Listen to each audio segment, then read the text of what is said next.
Good morning students. Today we are going to start our 9th chapter चिड़िया की बच्ची, है ना। इसके लेखक हैं जैनेन्द्र कुमार जी। कहानी है एक चिड़िया की छोटी सी बच्ची है जिसके बारे में बताया गया है। ये बताया गया है कि सब कुछ होते हुए भी अगर माँ की ममता नहीं है, माँ मतलब आज़ादी और माँ की ममता, है ना, ये दोनों चीज़ें हमें बहुत प्रिय हैं।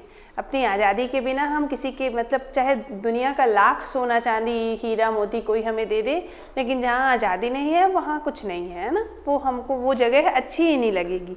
तो इस चैप्टर में क्या है, माधव दास ने अपनी संगमरमर की नई, माधव दास एक बहुत बड़े व्यक्ति हैं, उन्होंने एक संगमरमर की कोठी बनवाई है। उसके सामने उन्होंने एक सुंदर सा बगीचा लगवाया है।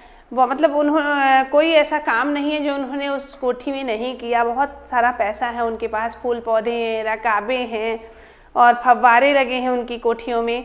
समय भी उनके पास काफ़ी है।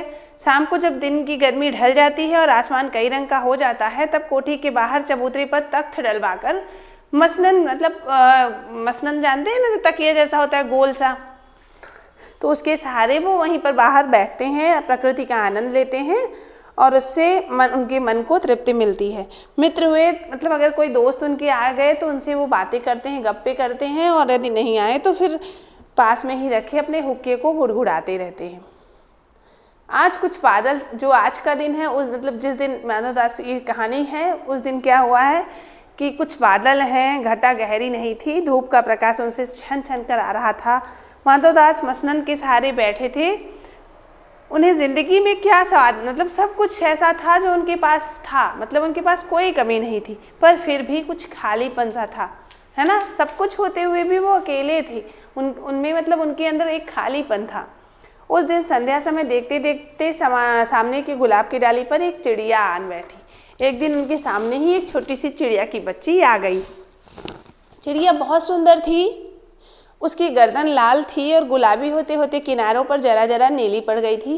पंख ऊपर से चमक, मतलब बहुत काफ़ी सुंदर थी चिड़िया। जैसे चिड़िया को माधव दास की सत्ता उनके पेड़ पर आके बैठी थी, और जैसे माधव दास के बारे में वो कुछ ना जानती हो। पक्षी क्या जानेंगे किसी के बारे में, तो चिड़िया जो थी वो माधव दास के बारे में कुछ नहीं जानती थी। ये कुछ नहीं जानती थी कि माधव दास का बगीचा है या इसके मालिक वो हैं या उनके पास इतना पैसा रुपया है, मतलब उनको कुछ नहीं, उस चिड़िया को कुछ नहीं पता था।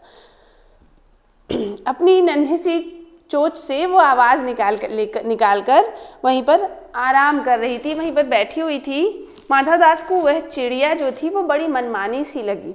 उसकी स्वच्छंदता बड़ी प्यारी जान पड़ी। कुछ देर तक वह उस चिड़िया को इस डाल से उस डाल तक थिरकना देखते रहे। इस समय वह अपना सब कुछ भूल गए। उस चिड़िया को देखकर मतलब उनको बहुत अच्छा लगा और वो सब कुछ अपना भूल गए। उन्होंने उस चिड़िया से कहा, "ओ तुम बड़ी अच्छी आई।" उन्होंने चिड़िया से कहा कि अच्छे समय पर आई हो, यह बगीचा तुम लोगों के बिना सूना है। सुनो चिड़िया, तुम खुशी से यह समझो कि यह बगीचा मैंने तुम्हारे, चिड़िया से उन्होंने क्या कहा कि यह बगीचा मैंने तुम्हारे लिए ही बनवाया है, तुम यहीं पर रुको।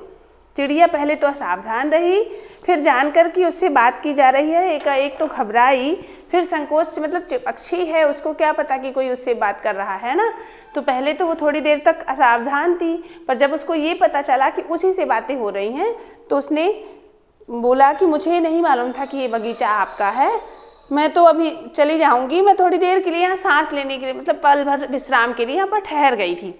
माधव दास ने कहा, हाँ बगीचा तो मेरा है, संगमरमर की ये कोठी भी मेरी है, लेकिन इस सब को तुम अपना ही घर समझो, सब कुछ तुम्हारा है। तुम कैसी भोली हो, कितनी प्यारी हो। उसको बोलते हैं कि बहुत सुंदर हो, तुम बहुत प्यारी हो, मेरा मन तुमसे बहुत खुश हुआ है। चिड़िया बहुत सकुचा गई, उसे बोध हुआ कि उससे गलती तो नहीं हुई, वह यहाँ कर बैठ गई। उसका थिरकना रुक गया, मतलब कोई उसको ऐसा बोला इसलिए वो भयभीत हो गई। वो पक्षी थी, वो अपनी आज़ादी उसे बहुत प्यारी थी। माधव दास ने कहा, मेरी भोली चिड़िया, तुम्हें देखकर मेरा चित्त प्रफुल्लित हो गया, मेरा मन खुश हो गया। मेरा महल तुम्हारे बिना सूना है, कोई भी यहाँ नहीं चहचहाता। इतना बड़ा मेरा घर है फिर भी वो सूना पड़ा है, कोई यहाँ पर नहीं चहचहाता है।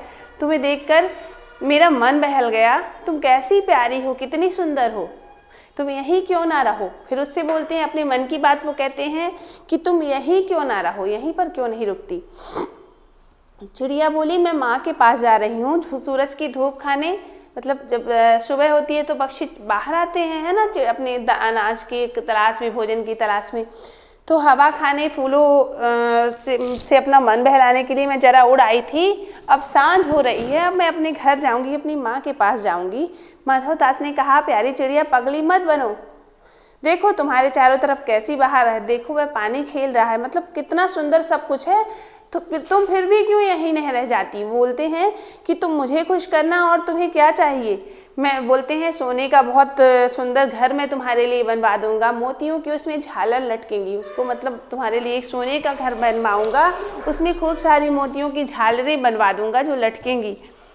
तुम मुझे खुश करना और तुम्हें क्या चाहिए, माँ के पास बताओ क्या है। बोलते हैं माधवदास की माँ के पास क्या है, कुछ नहीं है तुम्हें देने के लिए, मैं तुमको इतना सब कुछ दे रहा हूँ, तुम यहाँ ही सुख से रहो मेरी भोली चिड़िया। वो बोलते हैं कि तुम यहीं क्यों नहीं सुख से रहती मेरे पास। चिड़िया इन बातों से बहुत डर गई। वह बोली, मैं भटक कर थोड़ी देर आ गई थी आराम करने के लिए, मुझे ये नहीं पता था कि ये बगीचा आपका है, नहीं तो मैं यहाँ कभी नहीं आती। मुझे तुम कुछ मत समझो, मैं अपनी माँ की हूँ। बोलती है कि मुझे ये मत समझो कि मैं यहाँ तुम्हारे लिए आई हूँ, मैं अपनी माँ की बच्ची हूँ, मुझे अपनी माँ के पास ही जाना है। माधवदास ने कहा, भोली चिड़िया तुम कहाँ रहती हो, तुम मुझे नहीं जानती। फिर उसको डराने लगे वो। बोलते हैं कि तुम क्या मुझको नहीं जानती, मैं इतना बड़ा आदमी हूँ, मेरे पास इतना सब कुछ है, तुम भोली हो चिड़िया, तुमने मुझे नहीं जाना, मतलब मेरे अंदर मेरे पास इतना कुछ है और तुम मुझे नहीं जानती। तो बहुत देर तक माधवदास और चिड़िया के बीच यही बातें होती रहती हैं और चिड़िया बार बार कहती है कि मैं नादान हूँ, मैं कुछ नहीं समझती, पर मुझे देर हो रही है। वो उसको रोकते हैं बार बार और चिड़िया बार बार यही बोलती है कि मुझे कुछ समझ नहीं आ रहा, मुझे अपने घर जाना है, मैं आपके पास नहीं रहूँगी, मैं गलती से आपके घर आ गई थी, मुझे यहाँ नहीं रुकना चाहिए था, मैं चली जाऊँगी। फिर सेठ जो माधवदास हैं वो बोलते हैं, ठहर, इस अपने पास के फूल को तूने देखा, यह एक है, ऐसे अनगिनती फूल हैं, इतने सारे फूल हैं, इतनी सारे चीज़ें हैं, मैं तुम्हें सब कुछ दे दूंगा, इनमें कितनी खुशबू है, ये भांति भांति रंग के हैं। चिड़िया तुमने मेरा मन प्रसन्न किया है।